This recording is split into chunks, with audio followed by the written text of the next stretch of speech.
बिस्मिल्लाहिर्रहमानिर्रहीम। अस्सलाम वालेकुम नाज़रीन, उम्मीद है आप लोग खैरियत से होंगे। प्रोग्राम से ज़िंदगी के साथ आपका मेज़बान डॉक्टर सज्जाद आपकी खिदमत में हाजिर है। हफ्ते को हम ये प्रोग्राम आपके लिए लेके आते हैं जिसमें बात करते हैं आपकी सेहत से मुतालिक। जी हाँ, हमें आपकी सेहत का बहुत एहसास है कि आपकी सेहत जो है वो अच्छी रहे और दिन भर तमाम काम जो है वो आप लोग अच्छे तरीके से करते रहें।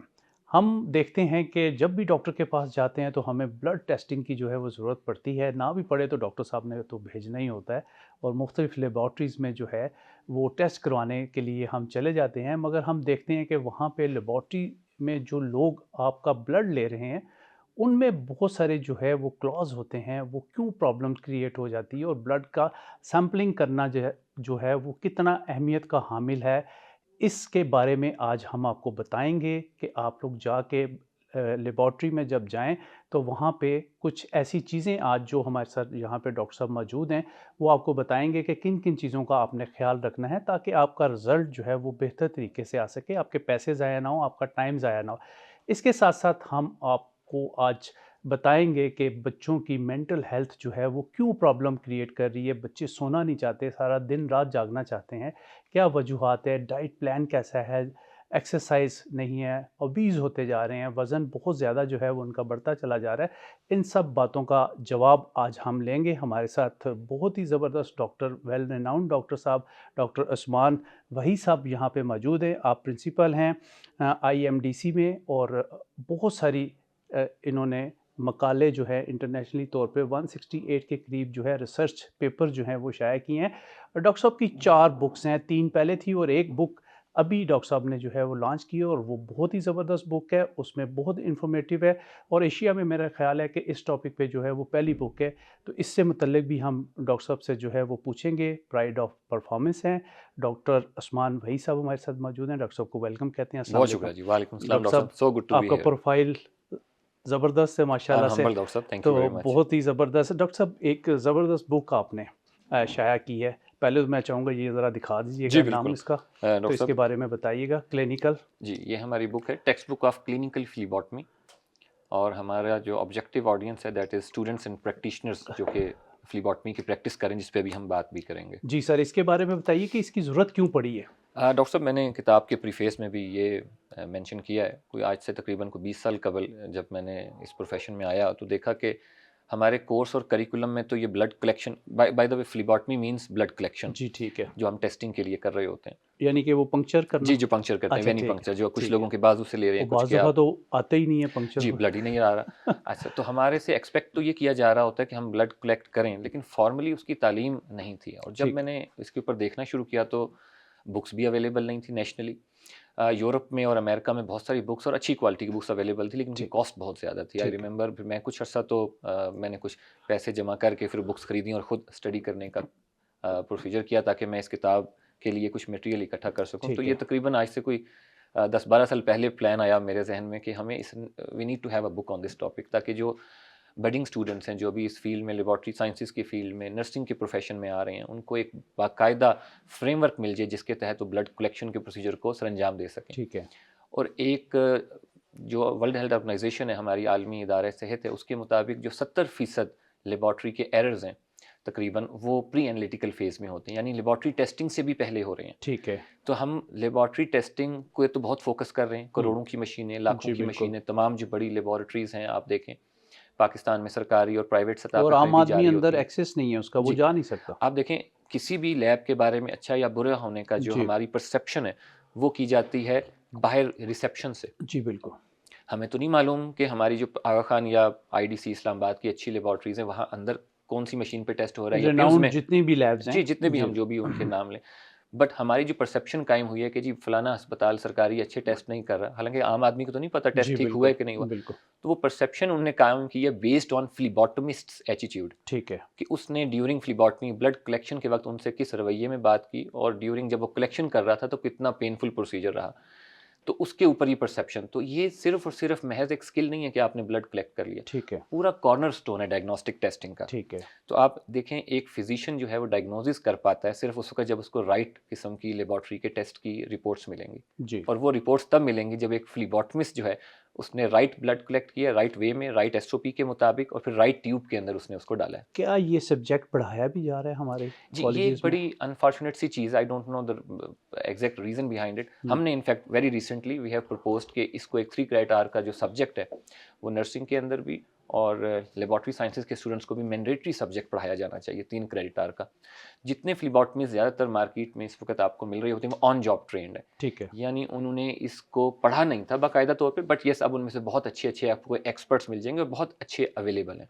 ठीक। मगर जो स्ट्रक्चर ट्रेनिंग है, फॉर्मल ट्रेनिंग, उसकी आई थिंक गुंजाइश अभी भी बाकी है और उस लूप होल को हमने फिलअप करना है। और आई थिंक इस किताब का जो हमारा बुनियादी मकसद, जो मेरे को ऑथर्स हैं डॉक्टर मकसूद अहमद साहब, डॉक्टर नूर सबा और डॉक्टर इखलाक वज़ीर साहब, इनफैक्ट इस किताब में एक बिल्कुल फूलों के गुलदस्ते की तरह 4 मुख्तलिफ जगह हुई। मैं I belong to Islamabad, Maqsood साहब is from Punjab, Noor Saba is from Khyber Pakhtunkhwa and Ikhlaq Wazir साहब is from Azad Jammu and Kashmir.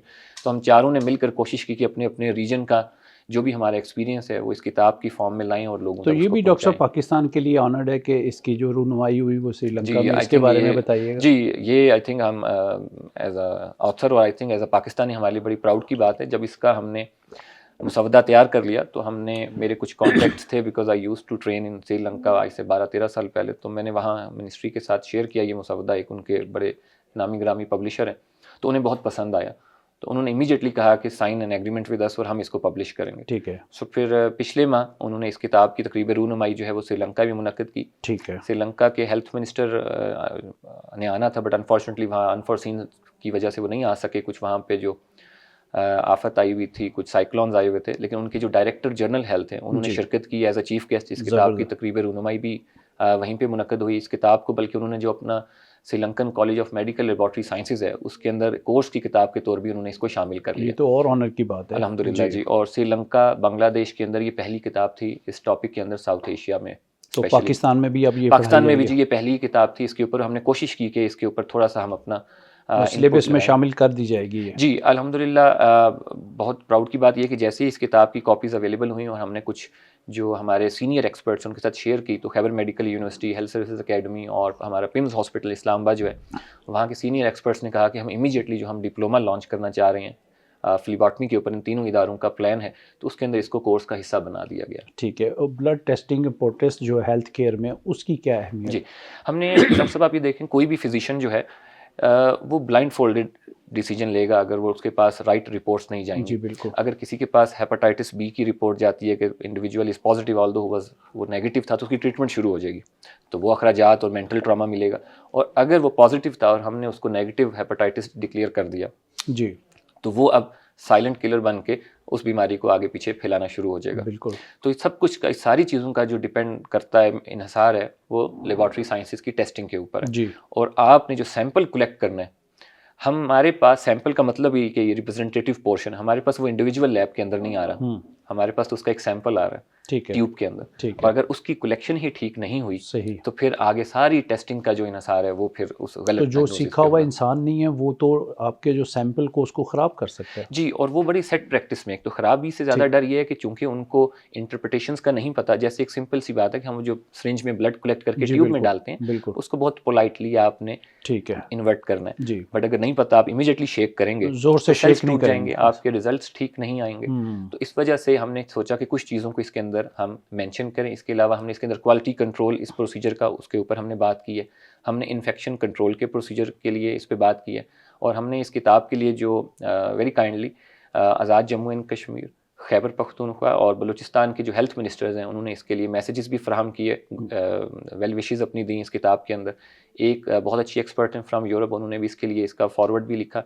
हमारे vice chancellor where I am currently working, Islamabad medical and dental college, वहाँ के vice chancellor major general Aslam साहब, very renowned physiologist of the country, उन्होंने भी इसके लिए एक फॉरवर्ड फराहम किया जो कि इस किताब को ऑथेंटिकेट करता है कि इसके अंदर जो SOPs और जो बातचीत की गई है, टेक्निक्स फराहम की गई हैं, वो बिल्कुल इंटरनेशनल स्टैंडर्ड्स के बिल्कुल बराबर हैं। चूँकि डॉक्टर साहब आप माहिर भी हैं ब्लड ट्रांसफ्यूशन के, आप ये बताइएगा क्या ब्लंडर्स हो जाते हैं बाज़ दफ़ा कि गलत ब्लड भी लगा दिया जाता है और पेशेंट जो है वो प्रॉब्लम जी, ये जो ब्लड आपने लगाने की बिल्कुल ठीक बात की, ये अगेन वो जो 68 to 70% हमारी कॉजेज़ हैं प्री एनालिटिकल एरर्स की, उसमें रॉन्ग लेबलिंग आ गई, रॉन्ग ट्यूब की सिलेक्शन आ गई और रॉन्ग पेशेंट आइडेंटिफिकेशन आ गया, और उसकी रिपरकशंस जो हैं वो बड़ी सीवियर हैं। खुदा न ख्वास्ता फेटल भी हो सकता है, क्योंकि अगर एक आदमी को आपने ब्लड बी पॉजिटिव लगाना था और आपने उसको ए पॉजिटिव लगा दिया लेबलिंग के एरर की वजह से, तो it can be fatal, theoretically it is fatal, और वो अपनी जान से भी हाथ धोने पड़ जाएंगे। और इसी तरह आपने अगर किसी को, हमारी ट्यूब्स होती हैं, आपने अगर लीवर के टेस्ट परफॉर्म करने हैं, आपने जिगर के, आपने गुर्दे के टेस्ट, तो डिफरेंट ट्यूब्स में आपने डालने होते हैं डिपेंडिंग अपॉन उनकी मशीन की जो रिक्वायरमेंट्स है। तो अगर आपने लेबलिंग गलत कर दी या ट्यूब को, जैसे मैंने कहा, आपने ज़ोर से हिला दिया, सेल्स आपके टूट गए, तो फिर आपकी टेस्टिंग के जो रिजल्ट्स हैं वो रिलायबल नहीं रहेंगे, और अल्टीमेटली आपकी डायग्नोसिस और उसकी बेस पे जो आपकी ट्रीटमेंट तो अक्सर डॉक्टर साहब हम ये देखते हैं कि लेबलिंग गलत की वजह से भी रिजल्ट जो है वो फेक आ रहे होते हैं। जी, जैसे अभी एक हमारे इस्लामाबाद के पब्लिक सेक्टर हॉस्पिटल का एक स्कैंडल भी लास्ट वीक हमने देखा टीवी पे, बहुत ज़्यादा वो हाईलाइट हुआ था कि उनकी बायोप्सी लेनी थी, एक छोटा सा टुकड़ा जिसके ऊपर टेस्टिंग की जाती है लैब में, तो वो जिगर से लेना था, लेकिन वो शायद फेफड़ों से उन्होंने ले लिया बिकॉज रॉन्ग लेबलिंग, क्योंकि वो जो टेस्ट था, वो जिसने लिखा होगा या वो जो सैंपल आया होगा जिसने वो सैंपल कलेक्ट करना था, उसने बजाय वो जिगर से लेने के वो फेफड़ों से ले ली, और अनफॉर्चुनेटली उस खातून जो हैं वो उनकी डेथ होगी उस पेशेंट की। तो इट कैन बी फेटल, और इसके लिए बहुत ज़्यादा एहतियात की ज़रूरत होगी, और फॉर्मल एजुकेशन और फॉर्मल ट्रेनिंग जो है इस फील्ड में वो बहुत ज़्यादा अशद ज़रूरत है। इंटरनेशनल लेवल से डॉक्टर साहब हम कितने पीछे हैं? इस किताब की वजह से हमें कोई बेहतरी के चांसेस नज़र आएंगे? जी, हमने यही कोशिश की, जो वर्ल्ड हेल्थ ऑर्गेनाइजेशन और international federation of clinical chemistry, ये 3-4 जो बड़े इदारे हैं हमारे इस प्रोफेशन के, लेबॉर्ट्री साइंसेस के, हमने उनकी गाइडलाइंस को कोशिश की है कि मॉडल करें अपने मैकेनिज़्म के मुताबिक, और पाकिस्तान का जो करंट सिनेरियो है उसके मुताबिक, क्योंकि हमने कॉस्ट भी देखनी होती है, हमारे लोगों की ट्रेनिंग भी देखनी होती है, तो इस सबको मद्देनज़र रखते हुए इस किताब के अंदर वो तमाम बातचीत को इन्वॉल्व किया गया। और मैं इसके साथ बताता चलूँ, हमने बल्कि एक चैप्टर ऐड ऑन किया हिस्ट्री के ऊपर भी, ताकि प्रीएम्बल मिल जाए हमारे बच्चों को जो इस किताब को पढ़ने लगे, और आपने कोर्स के बच्चों को बड़ा इंटरेस्टिंग हो जाएगा वो। जी, वो हिस्टोरिकल इंटरेस्टिंग है, वेरी राइट। तो उसमें हमें ये मालूम हुआ कि आज से 3000 साल पहले इजिप्शियंस जब फिरौन होते थे वहाँ पे, उस वक्त भी ये ब्लड कलेक्शन का अमल जारी था। पुराने जो हमें कुछ आसार मिले हैं जिससे पता चला कि ब्लड कलेक्ट किया जाता था। फॉर व्हाट पर्पस इसके बारे में तो डिटेल्स अवेलेबल नहीं है, बट किसी ना किसी फॉर्म की टेस्टिंग उस वक्त भी अवेलेबल थी। तो it goes back two years in fact. और हमारे प्यारे नबी सल्लल्लाहु अलैहि वसल्लम की ज़िंदगी से भी मिलता है कि कपिंग का जो प्रोसीजर है, जिसको हजामा कहते हैं, उसकी रीज़न ट्रीटमेंट वाली थी कि उनका ब्लड निकाला जाता था कपिंग के प्रोसीजर हजामा से, तो वो उस वक्त भी ब्लड करने का प्रोसीजर उस वक्त भी मौजूद था। ठीक है डॉक्टर साहब, अगर सही भी ब्लड बाज़ दफ़ा लग जाए तो क्या इसके भी कोई साइड इफ़ेक्ट होते हैं?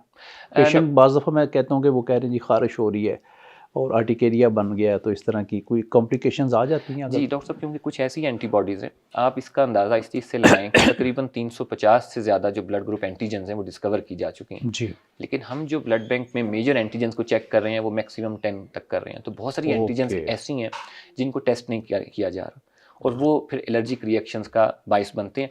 मगर अच्छी बात यह है कि वो फेटल नहीं होती, जानलेवा साबित नहीं होती, नॉन हीमोलिटिक होती हैं, और उनको कुछ एंटी एलर्जिक मेडिकेशन हिस्टामिन्स देके उनको ट्रीट किया जा सकता है। और आप बिल्कुल ठीक कह रहे हैं, ये उस वक्त भी मुतवक्की है जब आपने बिल्कुल प्रॉपर क्रॉस मैच भी आपने किया है और आपने ब्लड ग्रुप टू ग्रुप लगाया है, उस सूरत में भी ये मुमकिन है। ब्लड लगाने की ज़रूरत कब पड़ती है ख़ास तौर पे, ये बताइएगा हमारे नाज़रीन को। हमारे यहाँ जी एक ख़ास अरसे तक तो फैशन के तौर भी लगाते थे। किसी को डायरिया हो गया तो वो खातून जा, क्योंकि हम खुद भी डॉक्टर हैं ना, ठीक है, तो वो खुद ही जाके हम कह रहे होते हैं कि डॉक्टर साहब हमें ना ब्लड लगा दें, हम मजबूत हो जाए। हालांकि आपको डायरिया हुआ है या आपका वॉमिट हुआ है तो इस मीन्स आपका वाटर लॉस हुआ, तो आपने पानी पूरा करें, नमकियात पूरे करें ना कि आपने खून की एक बोतल लगा ली। एक तो खैर अब ये बोतल पुरानी टर्म है, अब तो बैग्स हम इनको कहते हैं क्योंकि बैग की फॉर्म में आते हैं जी। तो जब आप में खून की कमी होगी, जो कि नॉर्मल आपकी हीमोग्लोबिन लेवल है, उसको टेस्ट किया जाता है। तो जिनमें खून की कमी हो, फिर डॉक्टर अंदाज़ा लगाता है कि खून की कमी कितनी सीवियर है, एंड अकॉर्डिंगली फिर ट्रांसफ्यूजन जो है वो प्रपोज करते हैं। फिर ट्रांसफ्यूजन भी मुख्तलिफ तरह की है। इसके अलावा जैसे डेंगू का सीज़न अभी गुजरा है, तो उसमें जो प्लेटलेट्स हैं हमारे जो खून मंजमद करने वाले खुलिये होते हैं, उनकी बहुत ज़्यादा ट्रांसफ्यूजन्स की जाती हैं, क्योंकि उनके डेंगू के अंदर प्लेटलेट्स की रेशो बहुत कम हो जाती है। ठीक है, तो फिर खून जो है वो बाहर रसना शुरू हो जाता है, ब्लीडिंग शुरू हो जाती है। ठीक है। हीमोफीलिया का जो पेशेंट है डॉक्टर साहब, उसका खून बंद नहीं होता, कोई ठोकर लग जाए, कोई घर में ना हो, तो इसके बारे में कैसे सद्देबाब किया जाए कि इसको ट्रीटेबल है या फिर ये लॉन्ग टर्म में चलती है? जी, ये लॉन्ग टर्म है। इसको हम क्रॉनिकली मैनेज डिसऑर्डर्स में आता है हीमोफीलिया, और इसके अंदर आपको फैक्टर्स है, ख़ास किस्म के आपके प्लाज्मा, जिसको हम सादी ज़ुबान में सफ़ेद खून भी कहते हैं, वो फिर उनको ट्रांसफ्यूज़ किया जाता है। वैसे तो अब फैक्टर्स जो हैं वो मार्केट में भी अवेलेबल होते हैं दवाई की फॉर्म में भी, ताकि वो ब्लीडिंग उनकी रोक दें, लेकिन वो थोड़े से कॉस्टली हैं।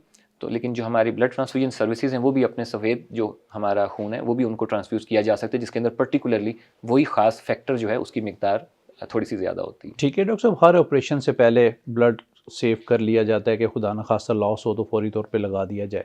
तो बाज़ दफ़ा फौरी तौर पे जो ब्लड लगाया जाता है, क्या वो स्क्रीनिंग शुदा होता है या फिर प्रॉब्लम क्रिएट कर देता है बाज़?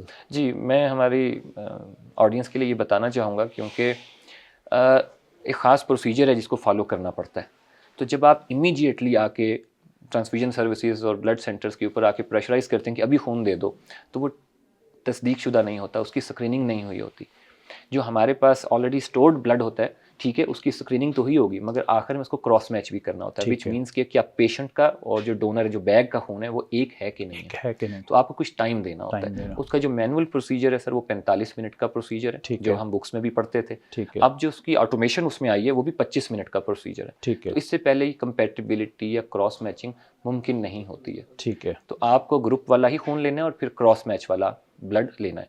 बट इमरजेंसी सूरत हाल में यस, इंटरनेशनली और पाकिस्तान की गाइडलाइंस के अंदर गुंजाइश मौजूद है कि अगर इतना ट्रॉमा केसेस आ चुके हैं, जैसे अक्सर औक़ात सुसाइडल अटैक्स में देखा जाता है, तो फिर रिगार्डलेस ऑफ द ग्रुप आप immediately O negative blood issue कर देंगे। वो सबको लग सकता है? वो सबको लग सकता है। ठीक है। बिल्कुल बहुत ही माइनर चांसेस हैं किसी भी किस्म के रिएक्शंस के। ठीक है। तो इसीलिए तमाम ब्लड बैंक्स को ये कहा जाता है कि कम से कम 6 से 8 दिन का वो बफर स्टॉक ज़रूर रखें, इमरजेंसी के लिए। इमरजेंसी के लिए, स्पेशली उसमें नेगेटिव ग्रुप्स ज़्यादा हों, क्योंकि उससे रिएक्शन के चांसेस बहुत ही कम हो जाते हैं। बहुत कम हो जाते हैं। डॉक्टर साहब, किस एज के लोग ब्लड दे सकते हैं और कितनी उम्र तक ब्लड डोनेट किया जा सकता है? जी सर, जो मिनिमम इसकी एज है वो 18 साल है, जब आप इंडिपेंडेंटली अपना डिसीजन भी आप ले सकते हैं। वरना अगर इसका ये मतलब तो बिल्कुल नहीं है कि 18 साल से एक दिन पहले नहीं आप दे पाएंगे, लेकिन फिर आपको पेशेंट का जो है, डोनर का कॉन्सेंट चाहिए होगा फ्रॉम दी पेरेंट्स।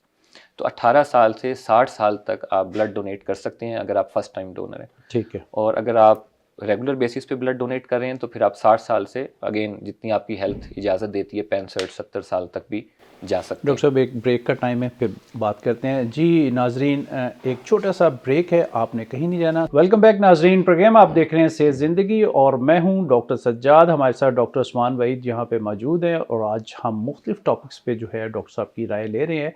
एक तो उन्होंने बुक्स के बारे में जो है वो हमें बताया कि कितना ज़रूरी है लेबॉर्ट्री के लिए ये बुक, और मुझे पूरी उम्मीद है कि मुख्तलिफ कॉलेजेस में जो है ये बुक अब सिलेबस के तौर पे भी जो है वो पढ़ाई जाएगी।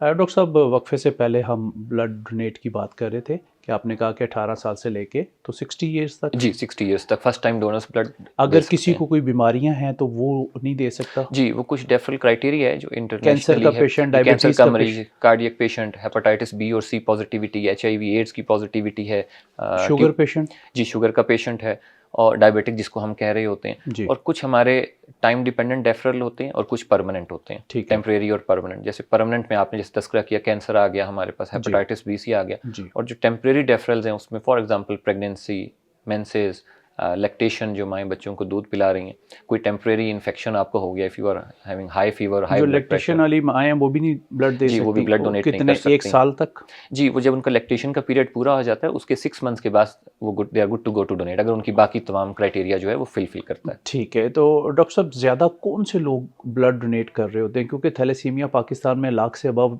बच्चे हैं एक रिपोर्ट के मुताबिक, तो इनको तो 20 से 30 लाख बॉटल्स हमारे चाहिए।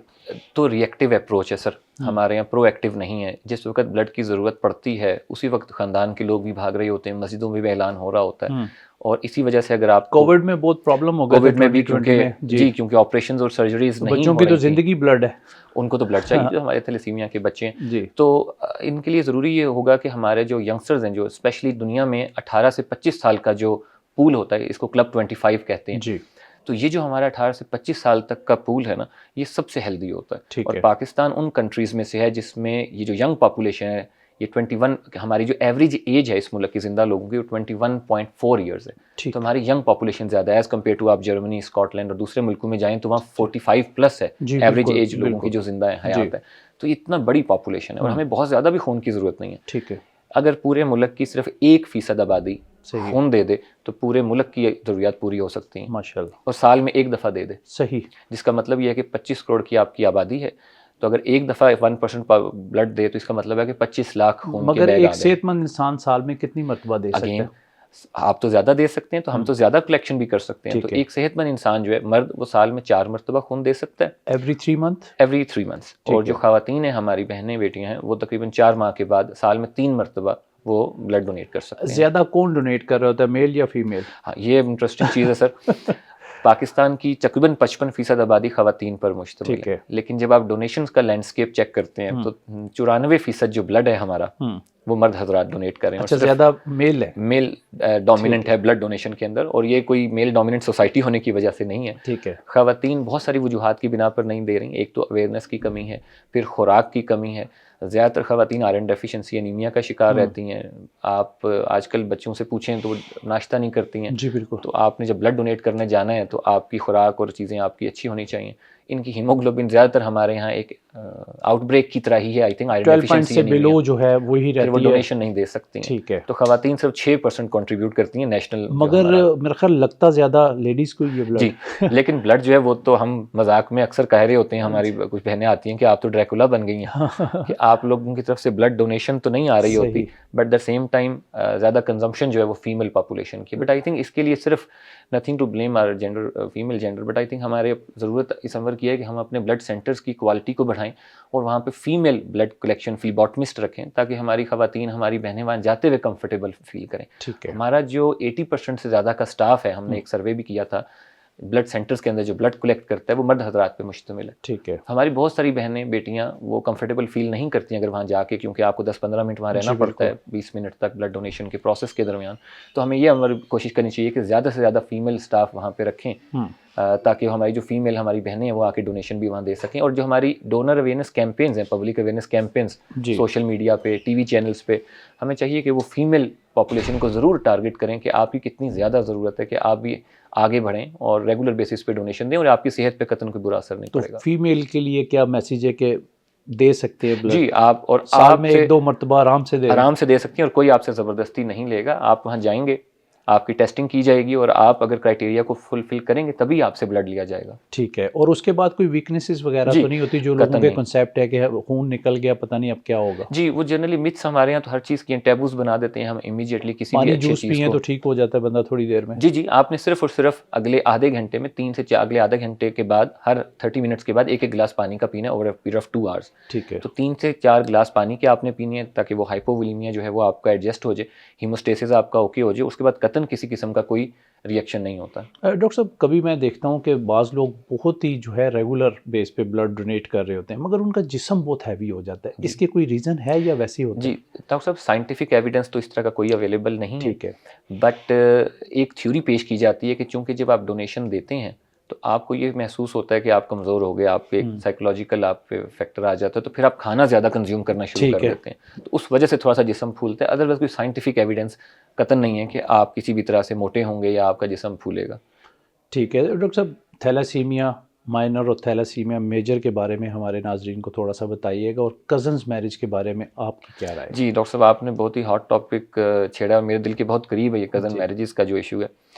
सर देखें, पाकिस्तान में तकरीबन 20% के करीब जो हैं वो किसी ना किसी फॉर्म में जेनेटिक डिसऑर्डर्स एग्जिस्ट कर रहे होते हैं। और ये ज़रूरी नहीं है कि अगर आपके बच्चे को कोई फिजिकल डिफेक्ट नहीं हुआ तो इसका मतलब है उसको कज़न मैरिज का अफेक्ट नहीं हुआ है। It can B IQ, intellectual also. क्योंकि जब जीन्स सेम फैमिली में सर्कुलेट कर रही होती हैं बार बार, तो जीन्स इंट्रैपमेंट हो जाती है कज़न मैरिजेस की वजह से। एक ही फैमिली में जब आप बार बार शादियां कर रहे होते हैं, तो ये हो सकता है कि जेनेटिक डिफेक्ट तो आपको फिजिकली नजर ना आ पाए। फोरफादर्स की बीमारियां भी ट्रैवल जी, वो ट्रैवल तो कर रही हैं, वो तो नजर आएंगी, चलें physical defect. I am talking about बहुत सारी ऐसी बीमारियां जो नजर भी नहीं आ रही। तो बच्चों का जो IQ लेवल है बहुत ज़्यादा नीचे जा रहा है। दुनिया के 3-4 ममालिक ऐसे हैं जहाँ पे बाय लॉ कज़न मैरिजेस नहीं हो सकती हैं। ओके। और वहाँ पे उसके बाद उन्होंने फील किया कि उनका IQ लेवल बहुत ऊपर गया है। हमारे तो बचपन में तय कर दिए जाते हैं, बचपन में तय कर देते हैं ना। उसके बहुत सारे रीज़न, जायदाद बाहर ना जाए जी, और भी बहुत सारे रीजंस हैं कि बाहर को अच्छा रिश्ता हमें नहीं मिल रहा।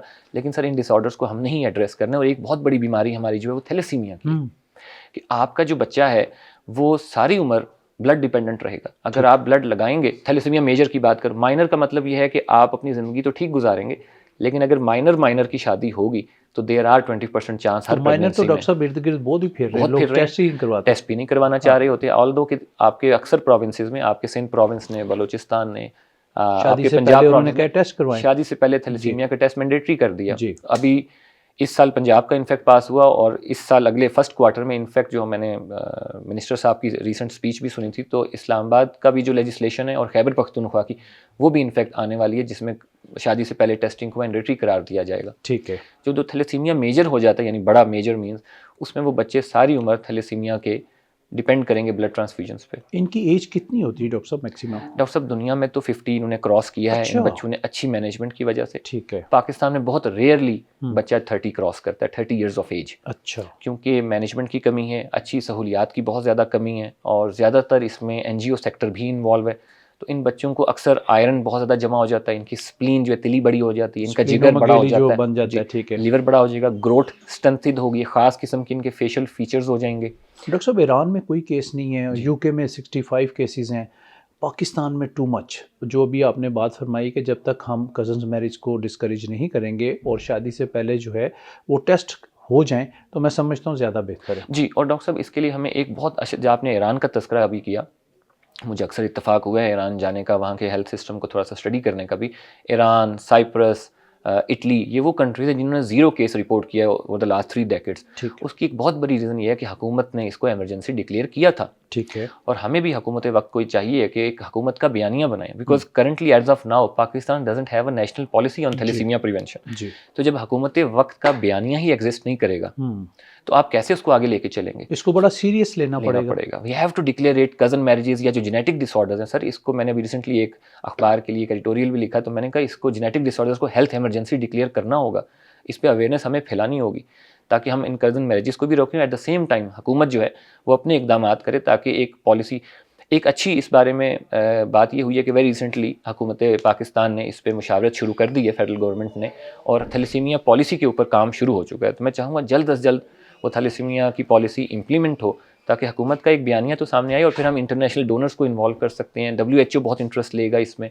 एक इंटरनेशनल ऑर्गेनाइजेशन है थैलेसीमिया इंटरनेशनल फेडरेशन, TIF के नाम से, वो अक्सर पाकिस्तान आते रहते हैं, हमारी उनसे अक्सर मुलाकात भी रही है, तो उनको भी इंगेज किया जा सकता है इस मामले में, पाकिस्तान को गाइड करें, सपोर्ट करें।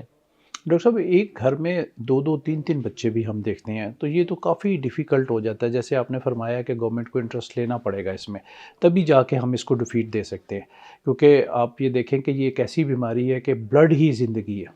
तो इतना ब्लड बाज़ दफ़ा जैसे कोई ये जैसे कोविड आया था तो इसमें भी बड़ी डेफिशिएंसीज आ गई थी, लोगों की अपीलें आना शुरू हो गई। बिल्कुल। और डॉक्टर साहब लोग इसको अल्लाह की रज़ा समझकर कहते हैं कि कोई बात नहीं, अगर एक बच्चा हो गया तो दूसरे की दफ़ा भी वो रूटीनली प्रेगनेंसी प्लान करते हैं और उसी तरह प्रेगनेंसी को होने भी देते हैं। हालांकि पाकिस्तान के तमाम जो बड़े मुफ्ती हजरात हैं उनके मौजूद हैं हमारे पास, जो उनके लेटर्स भी मौजूद हैं कि आप प्रेगनेंसी के पहले 3 माह में इस्लाम के थ्रू उन्हें फतवे दिए हुए हैं, तो अगर बच्चे को थैलेसीमिया तो ऐसे टेस्ट अवेलेबल है जी, CVS कहते हैं, कोरियोनिक विलेज सैंपलिंग करके टेस्ट किया जा सकता है, सारी उम्र की माजूरी से बच जाएगा। क्योंकि एक बच्चा अगर घर में बीमार है तो पूरा खानदान जो है उसमें पूरा खानदान अफेक्ट होगा। और आप हर प्रेगनेंसी में, ऐसा नहीं है कि एक बच्चा पैदा हो गया अब दूसरा नहीं होगा, हर प्रेगनेंसी में 25% चांस है थैलेसीमिया का बच्चा पैदा होने का। और अभी तक एक अनफॉर्चुनेट सीन है, जैसे आपने लाख का, हम भी अक्सर 1 लाख ही मेंशन करते हैं, बट अभी तक तो नेशनल सर्वे ही नहीं हुआ।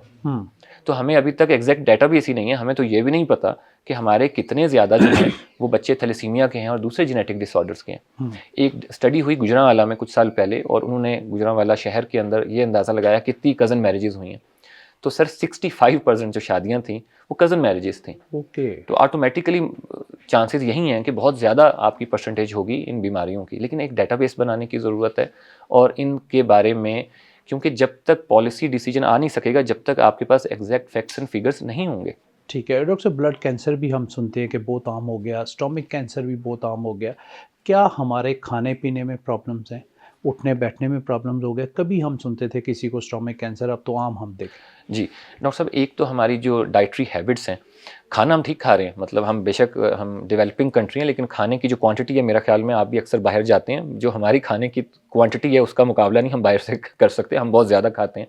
और प्रॉब्लम हमारी क्वालिटी ऑफ फूड का आ गया सर, हमारी चॉइसेस जो हैं फूड की सिलेक्शन की वो बड़ी प्रॉब्लमेटिक हो गई हैं। मैं चूँकि पढ़ाता हूँ एक जगह, मेरे पास जो एज ब्रैकेट है वो 20 साल से 25-26 साल तक के बच्चे स्टूडेंट्स होते हैं मेरे पास। आप यकीन मान लें, मेरी एक आदत है, सुबह जब मॉर्निंग में क्लास में जाऊँ तो अक्सर आई यूजुअली आस्क देम कि कितने बच्चे नाश्ता करके आए हैं।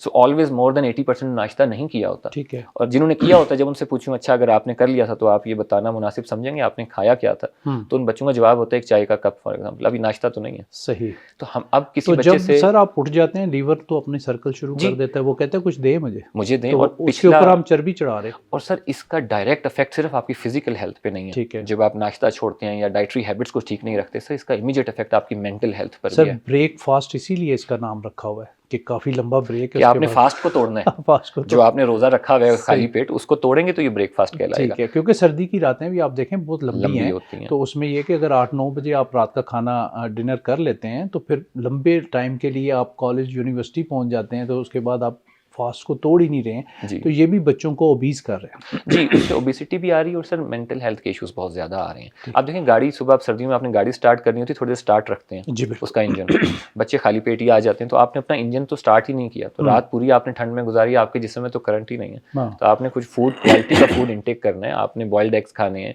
आपने ऑमलेट खाना है, अंडा कंज्यूम करना है, शुगर में ऑर्गेनिक जो शुगर है फॉर एग्जांपल आपने खजूर कंज्यूम करनी है, कार्ब्स कंज्यूम करने हैं, ताकि आप अपने पूरे दिन की एक्टिविटी जो है वो हेल्दी तरीके से कर सकें। और इसका इफेक्ट बच्चे अक्सर कह रहे हैं जी हमें समझ नहीं आ रही, हमें नींद आ रही है, ऑल्दो सो के आए होते हैं, बिकॉज दिन को सोना चाहते हैं, यूनिवर्सिटी में सोना चाहते हैं, कॉलेज में सोना चाहते हैं, अपने बेड पे नहीं सोना चाहते। और डॉक्टर साहब जो हमारे चारों हैप्पी हार्मोन्स हैं, हमारा डोपामिन है, सेरोटोनिन है, ऑक्सीटोसिन है, एंडोर्फिन है, इन चारों के लेवल्स जो हैं वो नीचे चले जाते हैं।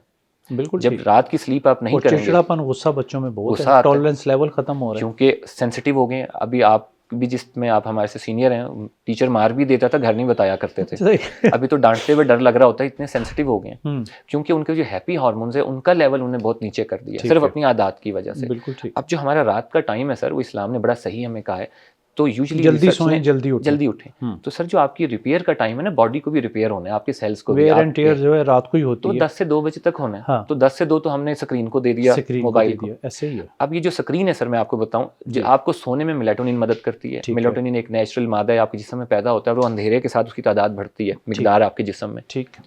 अब आपने अंधेरा होने नहीं दिया, घरों में भी लाइट्स हैं, फिर जो नीली लाइट भी आपकी दिमाग में आ रही है, वो मोबाइल की, वो भी वो दिमाग को समझ नहीं आ रही कि क्या करूं, और आपकी नींद डिस्टर्ब होगी, और नींद अगर आ भी गई तो डीप स्लीप नहीं होगी, जब डीप स्लीप नहीं होगी तो रिपेयरमेंट नहीं हुई। ठीक है। तो आप 10 घंटे लेटने के बाद भी जब उठेंगे कहेंगे कि अभी भी मैं थकावट का शिकार हूँ, बिल्कुल, क्योंकि आप डीप स्लीप में नहीं गए। बिल्कुल।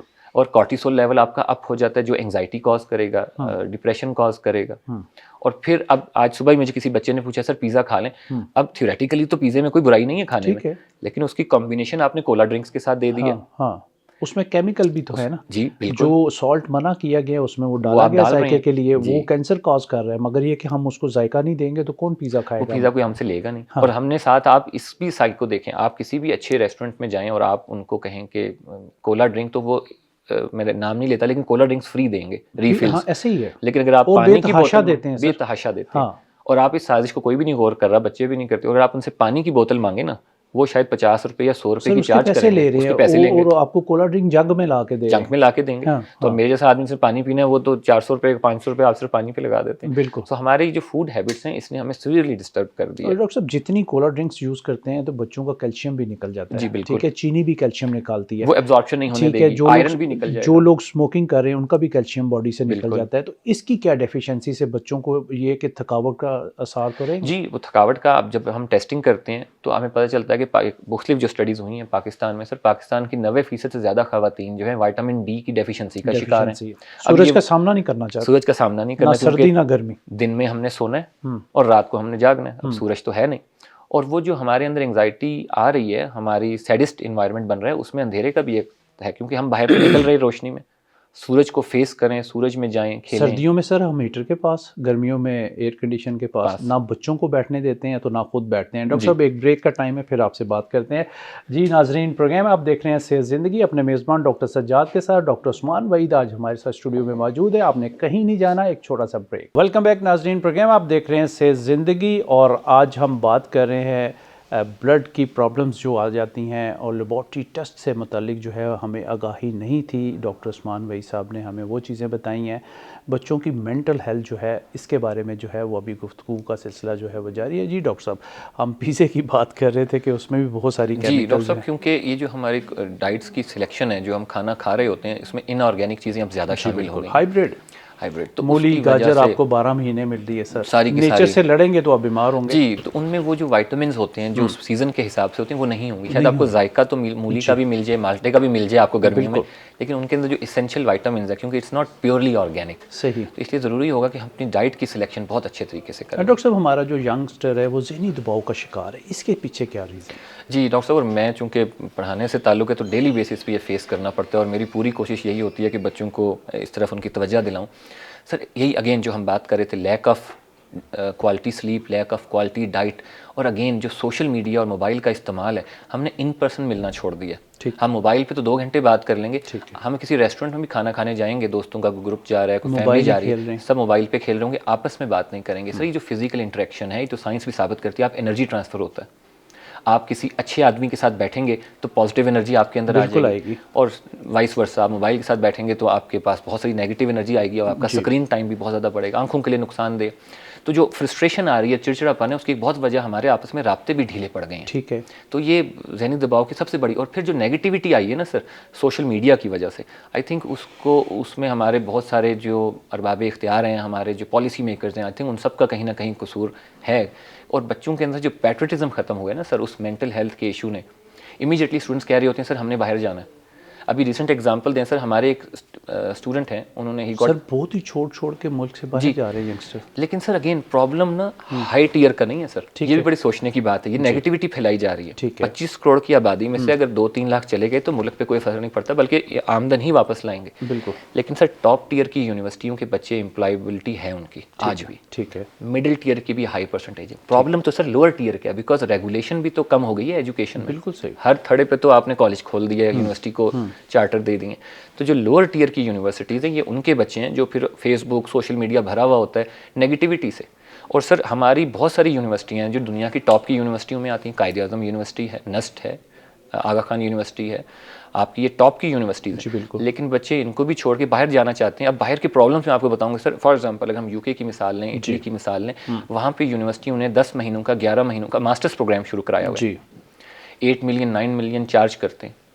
अब इस डिग्री प्रोग्राम को उन्होंने एक्चुअली शुरू किया था गरीब मुल्कों से सिर्फ और सिर्फ पैसे लेने के लिए, और हमारे बच्चे यहाँ quality of education at times छोड़ के सिर्फ बाहर चले जाते हैं। सही। और नेगेटिविटी फैलाई जा रही है क्योंकि इस मुल्क में इतना कुछ। अच्छा, जो जा रहे हैं बच्चे, जब आप उनसे पूछें इस मुल्क में क्या है, तो उनके जवाब होंगे बिजली फॉर एग्जाम्पल, या छोटे छोटे मसाइल। सही। ये वो बच्चे हैं जिन्होंने अभी तक जिंदगी में 4 शहर नहीं देखे होंगे हमारे। मैं तो ये कहूँगा कि बाहर जाके लग पता जाता है जी, अपने मुल्क की तो मौज ही कुछ और है। जी। और सर आज़ादी बहुत है।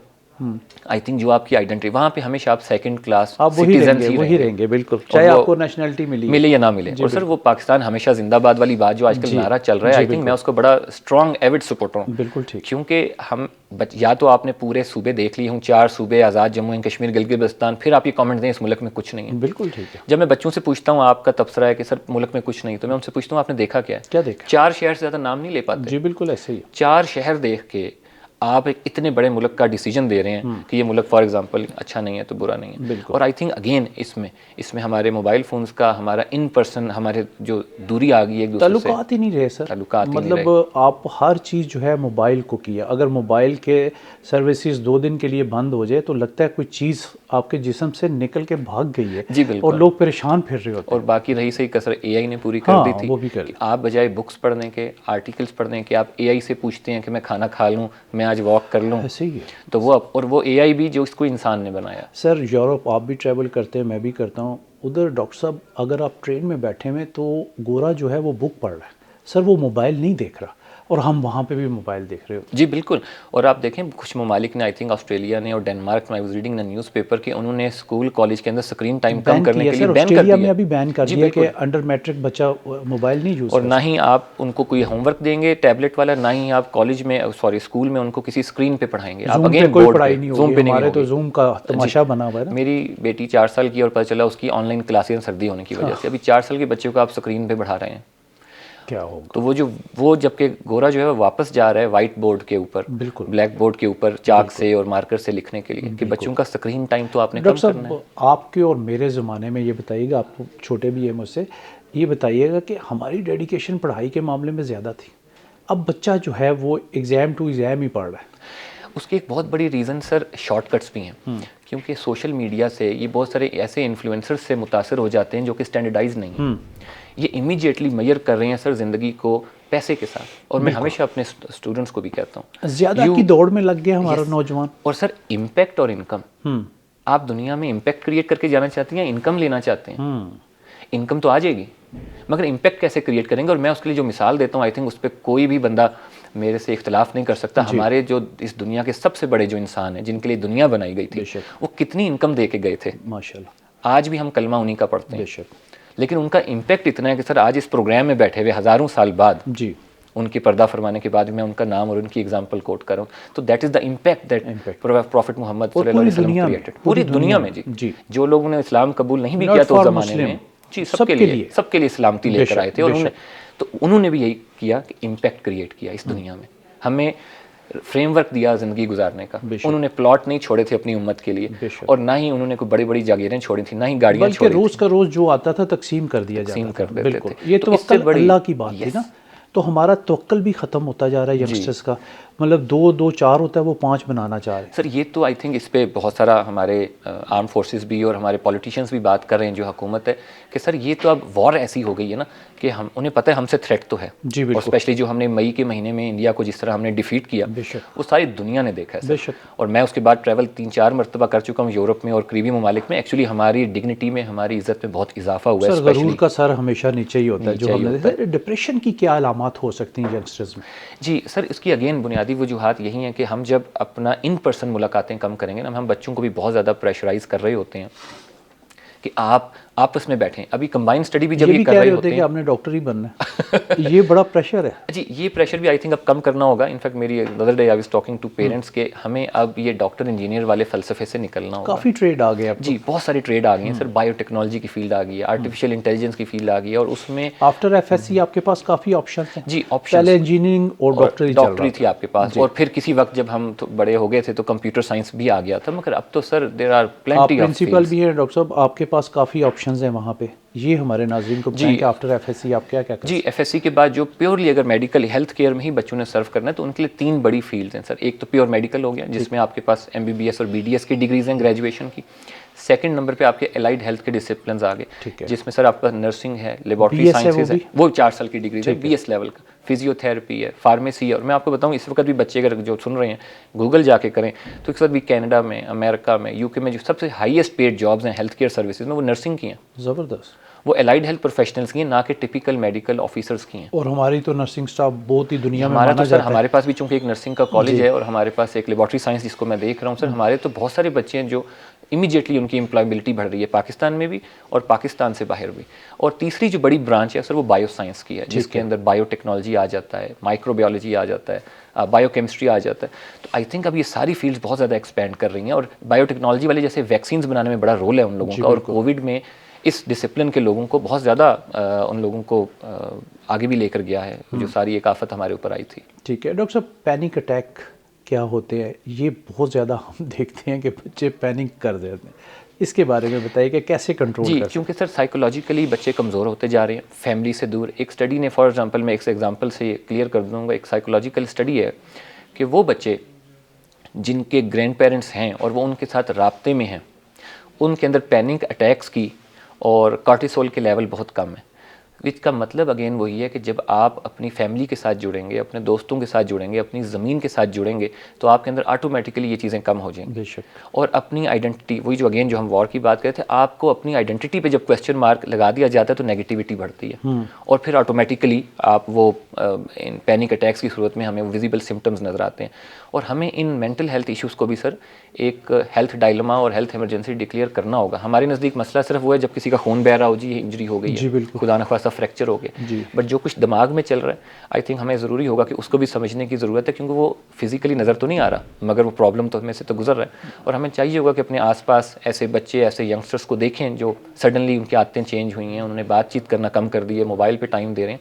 हमें चाहिए उनसे ज़बरदस्ती बात करें, उनको इन्वॉल्व करें अपने साथ, और हम अपने स्टूडेंट के साथ भी ऐसा ही कर रहे होते हैं। डॉक्टर साहब, आप क्या ये समझते हैं कि अर्लियर जो स्कूल एज है प्राइमरी तक की, इसमें खाने की अहमियत के बारे में जो है वो बच्चों को बताना चाहिए, क्योंकि वहीं से बच्चों ने बड़े होकर हमारा कल आने वाला सेफ होगा और नींद के मसाइल जो हैं उसको भी बेहतर करना होगा। जी, ये तो डॉक्टर साहब आपने बहुत ही प्यारी बात की, और इसके ऊपर तो आई थिंक हमारे टेक्स्ट बुक बोर्ड्स वालों को भी सोचना चाहिए कि बच्चों को जो हमने इतने भारी भारी बस्ते उनको दे दिए हुए हैं, जो वो बुक्स जो उनके अंदर उन्होंने डाली हुई होती हैं, उसमें उनको अलजबरा और मैथ सिखाने से ज़्यादा अगर हम सिर्फ न्यूट्रिशन के ऊपर, इन्फेक्शियस डिजीज़ के ऊपर थोड़ा सा बेसिक नॉलेज दे दें। आई रिमेंबर मैं जब यूके में था तो मैं एक स्कूल में जाने का इत्तेफाक हुआ एक दोस्त के हमरा, तो मुझे पता ही चला कि वहाँ पे एग्जैक्ट जो भी आप कह रहे हैं कि उनको ये बताया जा रहा है कि कौन से चीज़ में कितने विटामिन्स हैं। न्यूट्रिशन पढ़ाई जा रही है 3rd ग्रेड के बच्चे को, कि अंडा है आप खाएंगे तो अगर आप बॉईल करेंगे तो उसमें से इतने कितनी कैलोरीज मिलेंगी, तो क्या सही। तो आई थिंक इसकी अशद ज़रूरत है कि हमारे करिकुलम में एटलीस्ट पहले 5 साल जो होते हैं उनमें बच्चों को सिर्फ ज़िंदगी गुजारने के तरीके ही अच्छे सिखा दें।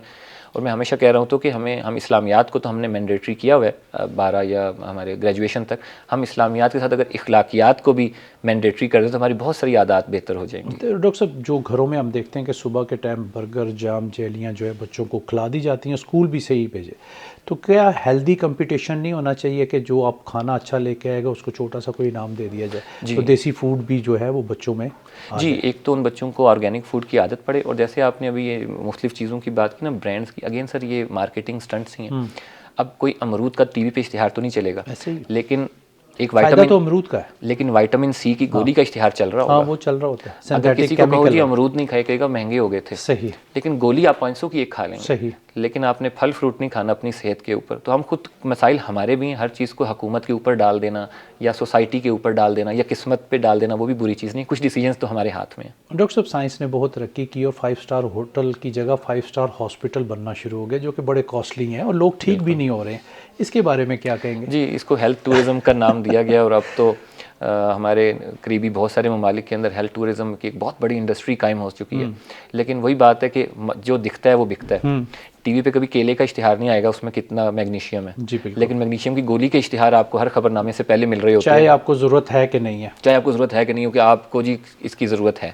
तो वही मल्टी विटामिन जो हमें फ्री में अवेलेबल हैं हमारे आसपास बहुत सारे फ्रूट्स में, वो हमें कॉस्टली नज़र आ रहे होते हैं एट द सेम टाइम, और हम इन दवाइयों पे और इन ऑर्गेनिक चीज़ों पे जा रहे होते हैं, फार्मास्यूटिकल्स पे, और ये सब स्टंट्स हैं, गिमिक्स हैं, ताकि चीज़ों को सेल करने के। आई थिंक तो हमें अवेयरनेस चाहिए होगी इन तमाम चीज़ों की, और आई थिंक आपके प्रोग्राम और आपके चैनल के तवसत से एक बड़ा अच्छा मौका है कि आप इसके ऊपर रेगुलर बेसिस पे, आई थिंक वीक में 2 शोज़ जो आपके चल रहे होते हैं, कि कुछ ना कुछ कहीं ना कहीं वो कहते हैं हमारा पैगाम कहीं ना कहीं पहुँचे, और वो कहा है ना कि उस इल्म का क्या फ़ायदा जिससे दूसरों को फ़ायदा ना हो। तो आई थिंक बाकी उनको भी आई वुड स्ट्रांगली अर्ज कि कहीं ना कहीं थोड़े बहुत इन प्रोग्राम्स में ये चीज़ों को डिबेट करना चाहिए, ताकि हम अपने हेल्थ के लाइफस्टाइल्स को, क्वालिटी के लाइफस्टाइल्स को बेहतर कर सकें, कि इन मेडिकेशंस की ज़रूरत ही हमें ना पड़े। कहा जाता है डॉक्टर साहब कि जिन मुल्कों के ग्राउंड आबाद होते हैं उनके हॉस्पिटल वीरान होते हैं, हमारा उल्टा ही हिसाब हुआ होगा। जी, हमारे तो इसके बारे में बताइएगा हमारे नाजरीन को कि हमें स्क्रीन टाइम कम करना होगा, डीप स्लीप लेनी होगी और देसी फूड ज़्यादा खाना होगा। जी, अगेन देसी ऑर्गेनिक फूड्स को जितना हम ज़्यादा कंज्यूम करेंगे,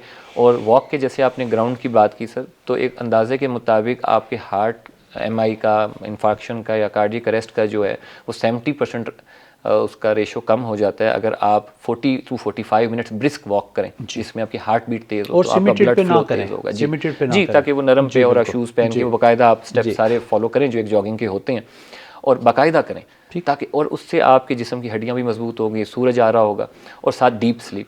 इवन सर जो आपके वो चीज़ें आपके जिस्म के मादे जो एंग्जाइटी या डिप्रेशन कॉज करते हैं आपके अंदर, वो 50% रिड्यूस हो जाते हैं, अगेन 50% कम हो जाते हैं जब आप डीप स्लीप में जाते हैं। अगेन डीप स्लीप से मुराद रात की नींद है, जी बिल्कुल, जो कि 8 आवर्स कम अज़ कम, 8 आवर्स कम अज़ कम, और वो रात से शुरू हो जाती है। इशा की नमाज के बाद से आपकी स्लीप का टाइम शुरू हो चुका है। हमारा तो दिन शुरू हो जाता है। जी, बच्चों का जी आजकल अनफॉर्चुनेट है, और वो फिर दिन में बेशक आप 12 घंटे सो लें, आपका जिस्म एक्टिव ही नहीं हो पाता है। ठीक है, और जो डॉक्टर साहब जाग रहे हैं तो मंचिंग भी साथ साथ चलती जा रही है, सुबह वॉमिटिंग, नोजिया और कुछ नहीं खाना, वैसे ही स्कूल चले जाते हैं। जी, जंक फूड की आजकल चूँकि अवेलेबिलिटी बहुत आसान है, क्योंकि आप रात को कहीं ट्रैवल करें, आपको शायद रोटी नान तो कहीं ना मिल सके या फ्रूट, लेकिन आपको पिज़्ज़ा सुबह फजर टाइम भी मिल जाएगा घर में। फास्ट फूड हर किस्म का अवेलेबल होगा। सो ये भी सब भी एक बहुत सारी प्लांटेड चीज़ें हैं, बिज़नेस के गिमिक्स हैं, जिनको समझने की ज़रूरत है कि हम अपनी लाइफ में कहीं ना कहीं इन चीज़ों का इस्तेमाल आहिस्ता आहिस्ता लाएं, और I think step wise process में ही इंक्रीज़ होगा। ऐसा तो नहीं हो सकता कि इमीडिएटली आज से ही बच्चे ख़त्म कर दें, but I think step wise process में, ताकि over the course of 1 or 2 or 3 years हम आहिस्ता आहिस्ता इन चीज़ों से जान छुड़ा लें। डॉक्टर साहब, आखिर में कोई यंगस्टर्स के लिए मैसेज हो तो ये आपका क्या?